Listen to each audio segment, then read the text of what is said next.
Hola familia Cofren, me place saludarlos. Mi nombre es Jairo Melgado, soy el psicoorientador del Colegio Cofren del municipio de San Martín Meta.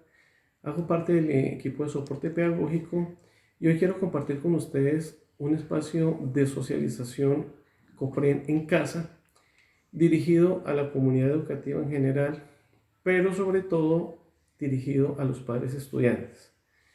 Antes de continuar la reflexión del día, quiero plantearla a partir de una pregunta a la que cada uno de ustedes debe darle una respuesta muy honesta y muy a conciencia. ¿Está siendo responsable con el cumplimiento de las normas de prevención en esta cuarentena? Ahí les dejo la inquietud. Actualmente lidero el diseño del proyecto educativo que tiene por título Prevención de conductas de riesgo en adolescentes, que es precisamente el tema del que vengo a hablarles, pero no dirigido únicamente a adolescentes, sino a todos los niveles escolares. Es decir, desde los niños de preescolar, pasando por la primaria, el bachillerato y la media vocacional. ¿Cuál es la idea? Que al final de este video ustedes tengan una idea más clara de algunos conceptos y puedan darle respuesta a cuestionamientos como qué y cuáles son las conductas de riesgo, qué y cuáles son los factores de riesgo que inciden para estas conductas y por último, cómo podemos hacerle frente. Empecemos por el comienzo y es darle respuesta o encontrar la definición de conducta de riesgo. Al respecto existe una bibliografía bastante extensa abordada por académicos de diferentes áreas, pero al final se concluye que la definición en el fondo es la misma. Una conducta de riesgo es todo aquel comportamiento habitual que representa un peligro para la vida, para la salud mental y para la interrelación con la sociedad. Es decir, la famosa tríada biopsicosocial que son los componentes o los elementos del ser humano. Ahora, ¿cuáles son los principales factores de riesgo en los menores? Esta es una parte muy importante porque es para saber por qué se presenta eso. ¿Cuáles son? Falta de conocimiento e inexperiencia, carencia de valores, inmadurez, irresponsabilidad e imprudencia, que es una característica de los niños y de los jóvenes. Por parte de los padres, ausencia de pautas de crianza y de pautas de autoridad, falta de control por parte de ellos y las crisis emocionales que se presentan cuando hay problemas familiares o cuando los jóvenes tienen problemas amorosos, lo cual les puede desencadenar episodios depresivos o desestabilizaciones emocionales. Hablemos de las conductas de riesgo en niños. Las principales causas de las conductas de riesgo en los niños se deben principalmente a que son fácilmente influenciables. Y esta influencia negativa puede provenir de televisión, internet o algo que aprendieron ya sea de otros niños, de sus mismos padres o incluso de personas cercanas, es decir, familiares o vecinos, personas que ellos ya conocen. Y no hay que olvidar que los niños a esta edad, hablamos de preescolar y primaria, ellos imitan lo que les llama la atención. Entonces hay que tener cuidado con eso. Y otro factor, desde luego, son las familias disfuncionales o la inseguridad que se presenta en algunos ambientes del medio entorno. Entonces, como podemos ver, estas conductas de riesgo dependen más de terceros que de los mismos niños.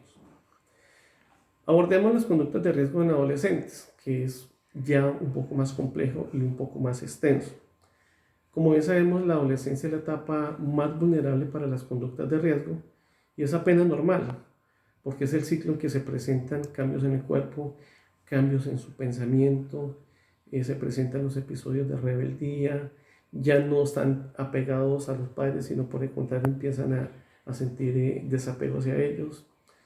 Y la principal influencia para ellos es el entorno, es decir, sus pares, sus compañeros, sus amigos de juego, las personas con las que comparten en medios culturales o comunidades de esta naturaleza, incluso sus mismas parejas sentimentales. ¿Cuáles son las conductas de riesgo en adolescentes? Como el tiempo no nos permite abordarlo todo, voy a hablar de tres que considero las más importantes. La primera de ellas es el consumo de sustancias psicoactivas, que aunque sabemos que todas, sin importar la naturaleza, son dañinas y producen daño, hay tres que considero las primarias y las que son el puente de acceso para problemas posteriores más dañinos: alcohol, tabaco y marihuana. Las dos primeras de ellas, el alcohol y tabaco, son legales, entonces tienen aceptación social. La marihuana, incluso siendo ilegal, tiene aceptación también por parte de algunos círculos, y estas tres se consiguen o con facilidad.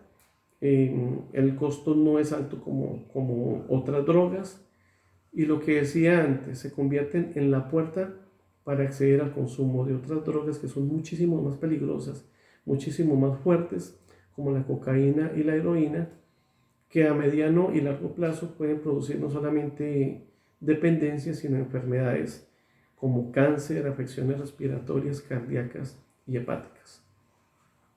Entonces, la primera es este consumo de sustancias psicoactivas, que es un fenómeno que padecemos absolutamente en todas las ciudades y pueblos de Colombia. Continuamos con las conductas de riesgo sexuales. El despertar sexual, especialmente en la pubertad y la adolescencia, por mantener relaciones sin responsabilidad ni ningún tipo de prevención, es el desencadenante de este tipo de problemas. Esto que nos trae como consecuencia los embarazos no deseados, abortos, adquisición y transmisión de las famosas ITS, que son las infecciones de transmisión sexual, entre ellas el SIDA. Y la tercera son las conductas antisociales, que son aquellos jóvenes que de manera general, digamos, o permanente, tienen actitudes intolerantes, son muy irrespetuosos, bastante agresivos y no tienen empatía con las demás personas, es decir, no son considerados ni sienten remordimiento por sus actitudes. Estos jóvenes generalmente crecen en ambientes muy difíciles, familias disfuncionales, en donde muchas veces el común denominador es la violencia intrafamiliar, el maltrato, los abusos y la falta de control de sus padres. Son chicos que muchas veces hacen lo que quieren y sus padres ni siquiera se dan cuenta de lo que anda.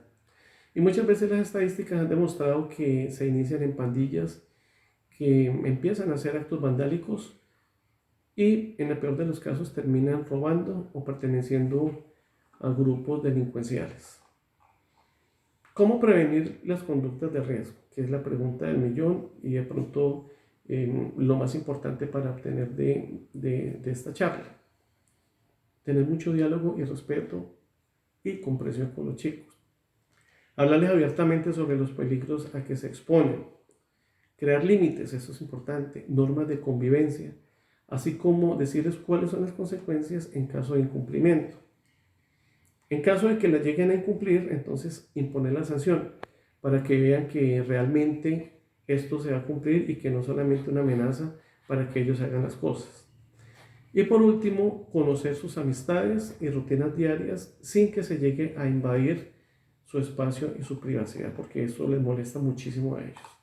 Entonces, estas pueden ser las recomendaciones para hacerle frente a este tipo de fenómenos. Es todo por hoy. Les agradezco muchísimo su atención.